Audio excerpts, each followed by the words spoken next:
प्रश्न विचारायचे असतील तर उत्तरही द्यावे लागेल.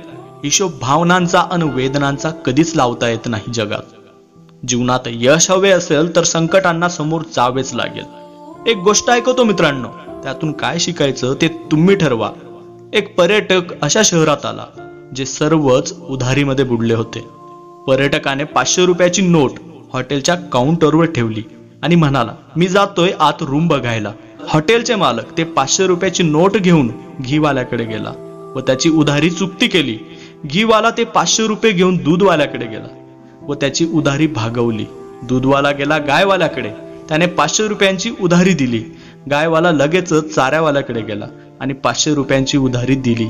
चारावाला गेला त्याच हॉटेलमध्ये जो तो कधी तिथे उधारीवर खात होता. त्याने 500 रुपये हॉटेलवाल्याला दिले. तेवढ्यात तो पर्यटक परत काउंटरवर आला आणि म्हणाला, मला रूम पसंत नाहीये. त्या हॉटेल मालकाने तेच 500 रुपये त्याला परत दिले. ना कुणी कुणाला दिले ना कुणी घेतले. सगळ्यांचा हिशोब चुकता झाला. आता सांगा गडबड झाली कुठे? गडबड कुठेच नाही झाली, तर हा सगळ्यांचा फक्त गैरसमज आहे की पैसे माझे आहेत. रिकाम्या हाताने आलो होतो आणि रिकाम्या हाताने जाणार. विचार करा आणि जीवनाचा आनंद घ्या. सदैव सुखी रहा, मस्त रहा, हसत रहा, खेळत रहा. ही कहाणी सांगताना मला 2 शब्द आठवतात मित्रांनो, ते ऐकवतो मी. श्वास घेतोय तोवर जगून घ्यावं छान, झाडालाही कळत नाही कोणतं गळेल पान. श्वास घेतोय तोवर जगून घ्यावं छान, झाडालाही कळत नाही कोणतं गळेल पान. आयुष्य म्हणजे शोधला तर अर्थ आहे, नाहीतर नुसता स्वार्थ आहे. ही अशीच एक कहाणी समुद्राची ऐकवतो.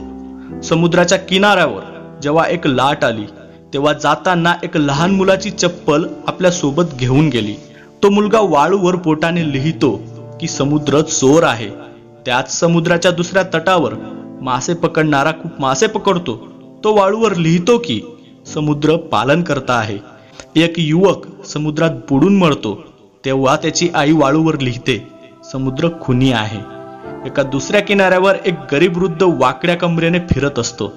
त्याला एक मोठ्या शिपमध्ये एक अनमोल मोती सापडतो. तो वाळूवर लिहितो की समुद्र दाता आहे. अचानक एक विशाल लाट येते आणि सर्व लिहिलेले पुसले जाते. लोक काही म्हणू द्या, परंतु अथांग विशाल समुद्र आपल्या लाटांमध्ये मस्त राहतो. आपली भरती ओहोटी तो आपल्या पद्धतीने सिद्ध करीत असतो. जर अथांग समुद्र बनायचे असेल तर कोणाच्या निर्णयावर लक्ष न देता जे करायचं ते आपल्या पद्धतीनेच करा. भूतकाळातील विचार करत बसू नये. यश अपयश, मिळणे न मिळणे, सुख दुःख या सगळ्यात मन विचलित होऊ देऊ नये. जर जीवन सुख शांतीने भरलेले असते तर मनुष्य जन्माला येताना रडला नसता. जन्माला येताना रडणे आणि मेल्यानंतर रडवणे यामधील संघर्षमय वेळेलाच कदाचित जीवन म्हणतात. लोक पैसे कमवण्यासाठी तब्येत खर्च करतात आणि पैसा आला की तब्येत चांगली करण्यासाठी पैसे खर्च करतात. म्हणूनच जीवन हे संघर्ष आहे आणि मृत्यू विश्रांती. मित्रांनो, या छोट्या छोट्या गोष्टी तुम्हाला जीवनात खूप काही शिकवून जातात. बस त्यासाठी स्वतःची काळजी घ्या. मित्रांनो, हा व्हिडिओ तुम्हाला खरं जीवन जगण्यासाठी मदत करेल तर तुम्हाला जगाची रियालिटी रिअलाइज नक्कीच झाली असेल. मग हाच तर आहे जीवनाचा खरा सार. व्हिडिओ आवडला असेल तर लाईक करून शेअर नक्कीच करा.